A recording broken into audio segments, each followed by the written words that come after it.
नमस्कार. आज आपण तीळ आणि गुळाची पोळी बनवणार आहोत. ही पोळी 8 ते 10 दिवस टिकते. त्यामुळे ही फक्त संक्रांत आणि रथसप्तमीपुरतीच मर्यादित नाही, तर प्रवासामध्ये नेण्यासाठी सुद्धा अतिशय उपयुक्त आहे. सर्वप्रथम कढईमध्ये 1.5 वाटी इतके तीळ घ्यायचे आहेत आणि लो टू मीडियम फ्लेमवरती छान भाजून घ्यायचे आहेत. तीळ तडतडले की काढून घ्यायचे आहेत.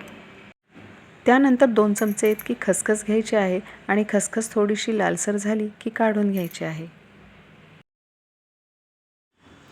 त्यानंतर अर्धी वाटी इतके शेंगदाणे घेऊन लो फ्लेमवरती चांगले खरपूस होईपर्यंत भाजून घ्यायचे आहेत. शेंगदाणे थंड झाले की हाताने त्याची साल काढून घ्यायची आहे व शेंगदाणे स्वच्छ करून घ्यायचे आहेत. त्यानंतर त्याच कढईमध्ये 2 चमचे इतकं साजूक तूप घ्यायचं आहे. 2 चमचे बेसन पीठ त्यामध्ये ॲड करून लो फ्लेमवरती छान लाल रंग येईपर्यंत भाजून घ्यायचं आहे. आता हे सर्व जिन्नस आपल्याला बारीक करून घ्यायचे आहेत. सर्वप्रथम मिक्सरच्या भांड्यामध्ये साल काढून घेतलेले शेंगदाणे बारीक करून घ्यायचे आहेत. शेंगदाणे एकदम बारीक नाही करायचे आहे, थोडीशी भरड ठेवायची आहे. या पद्धतीने शेंगदाण्याचा कूट एका बाउलमध्ये काढून घ्यायचा आहे. त्यानंतर भाजून घेतलेले तीळ, खसखस आणि बेसन पीठ हे मिक्सरच्या भांड्यामध्ये घ्यायचं आहे. त्यामध्ये अर्धा चमचा सुंठ पावडर, अर्धा चमचा विलायची पावडर आणि थोडंसं जायफळ किसून घालायचं आहे. 1.5 वाटी इतका गूळ घ्यायचा आहे आणि हे सर्व एकत्र मिक्सरमध्ये बारीक करून घ्यायचं आहे. या पद्धतीने आता हे सर्व देखील बाउलमध्ये काढून घ्यायचं आहे आणि दाण्याच्या कुटासोबत हाताने व्यवस्थित एकत्र करून घ्यायचं आहे. हे सर्व एकजीव झालं की या पद्धतीने त्याचा पोळीसाठी छान गोळा तयार होतो. आता आपण कणिक भिजवून घेणार आहोत.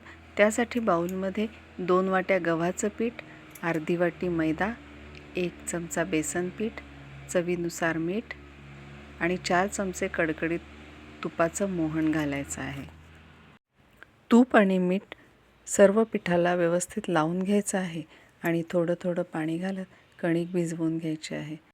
कणिक जास्त घट्टही नसावी आणि जास्त पातळही नसावी, मध्यम कणिक भिजवायची आहे आणि डो तयार झाला की अर्ध्या तासासाठी झाकण ठेवून मुरण्यासाठी ठेवून द्यायचं आहे.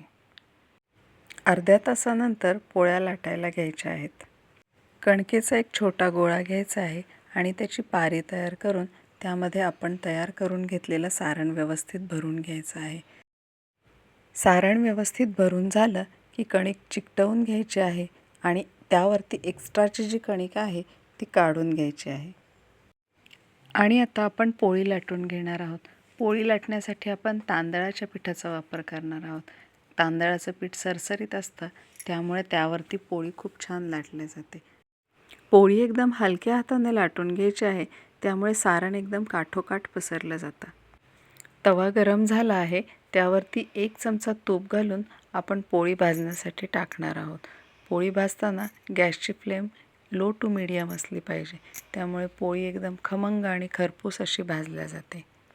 पोळी भाजून झाली की त्याला दोन्ही बाजूने साजूक तूप लावून घ्यायचं आहे. तयार आहे आपली अतिशय टेस्टी अशी तीळ आणि गुळाची पोळी. बाकीच्या सर्व पोळ्याही याच पद्धतीने लाटून घ्यायच्या आहेत. काय तर मग करणार ना याच पद्धतीने तुम्हीही पोळ्या? नक्की करून बघा आणि कमेंटमध्ये कशा झाल्या ते मला नक्की कळवा. धन्यवाद.